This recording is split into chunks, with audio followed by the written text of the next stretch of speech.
Hello everyone, welcome back to my YouTube channel. जैसा कि आप सभी जानते हैं कि हम सरस्वती पांडे और गोविंद पांडे की पुस्तक हिंदी भाषा एवं साहित्य का वस्तुनिष्ठ इतिहास पढ़ रहे हैं। पिछली वीडियो में हमने गोस्वामी तुलसीदास जी की रचनाओं का संक्षिप्त परिचय पढ़ा था। अगर आपने अभी तक वीडियो नहीं देखी तो आप चैनल पर जाकर वीडियो देख सकते हैं। अगर आपको वीडियो अच्छी लगे वीडियो को लाइक करें, चैनल को सब्सक्राइब करें। चलिए वीडियो को शुरू करते हैं। तुलसी ने रामचरितमानस की कल्पना मानसरोवर के रूपक के रूप में की है। बहुत ही महत्वपूर्ण पंक्ति है। पूछा जा सकता है कि तुलसीदास जी ने रामचरितमानस की कल्पना किस रूप में की है, तो ये की है मानसरोवर के रूप में, जिसमें 7 कांड के रूप में 7 सोपान तथा 4 वक्ता के रूप में 4 घाट हैं। सप्त सोपान मानस के चारों घाटों का संक्षिप्त विवरण निम्न है। राम यश जल से परिपूर्ण रामचरितमानस, इसका जो प्रथम घाट है ज्ञान घाट, राजघाट। प्रथम वक्ता श्रोता, शिव पार्वती संवाद। दूसरा है उपासना घाट, पनघट।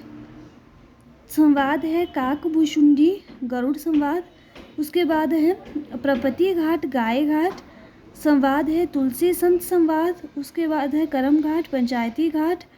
संवाद है याज्ञवल्क्य, भरद्वाज संवाद।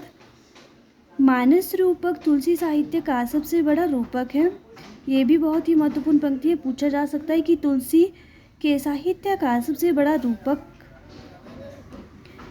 कौन है, तो ये है मानस रूपक।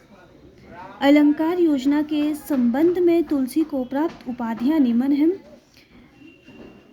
उपाधि के प्रस्तोता लाला भगवान दीन और बच्चन सिंह, इन्होंने तुलसीदास को रूपकों का बादशाह कहा है। आचार्य रामचंद्र शुक्ल ने अनुप्रयास का बादशाह कहा है। डॉक्टर उदय भानु सिंह ने उत्प्रेक्षाओं का बादशाह कहा है।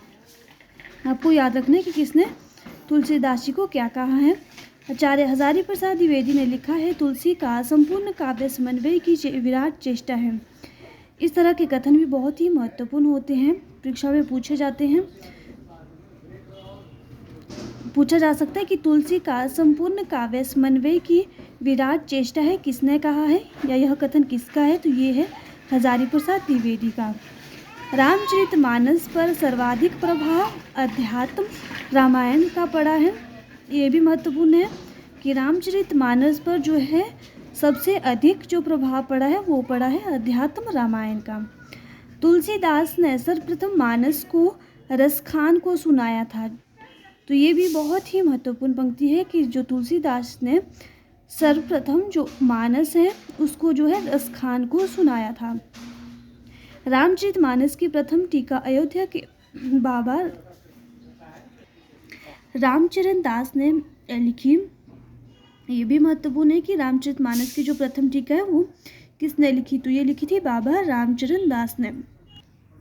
रामचरितमानस के संदर्भ में रहीमन दास ने लिखा है, रामचरितमानस विमल संतन जीवन प्राण, हिंदू वान को वेद सम यवन ही प्रकट कुरान। भिखारी दास ने तुलसी के संबंध में लिखा है, तुलसी गंग दूबो भय सुकविन के सरदार, इनके काव्यन में मिली भाषा विविध प्रकार। अयोध्या सिंह उपाध्याय हरिऔध ने इनके संबंध में लिखा है, कविता करके तुलसी नालसे, कविता पालसी तुलसी की कला।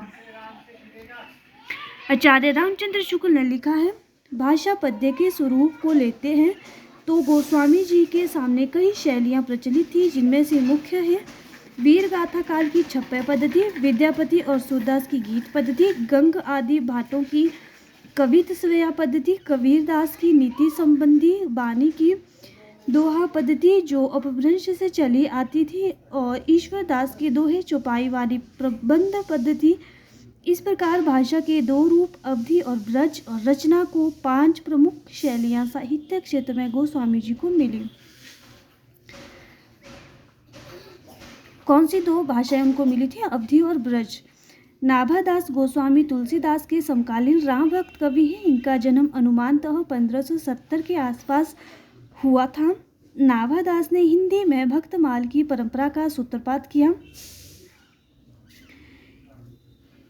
जो भक्तमाल है ये किसकी रचना है? नाभादास जी की है।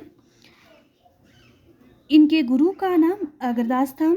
डॉक्टर ग्रियर्सन ने नाभादास का उपनाम नारायण दास बताया था।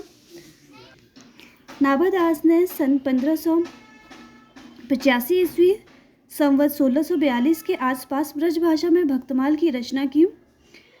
कब हुई थी भक्तमाल की रचना? 1585 ईस्वी संवत 1642 में। भक्तमाल में कितने कवि थे? 200 कवियों का जीवन वृत्त और इनकी भक्ति की महिमा सूचक बातों को 316 छप्पयों में लिखा गया है। सन 1712 ईस्वी में प्रिया दास ने भक्तमाल की टीका रसबोधिनी शीर्षक से ब्रजभाषा की कवित्व शैली में लिखी। नाभादास ने रामचरित से संबंधित 2 अष्टयामों की रचना की जो संस्कृत के चंपू काव्य शैली में रचित है। यहाँ से आगे हम कल पढ़ेंगे।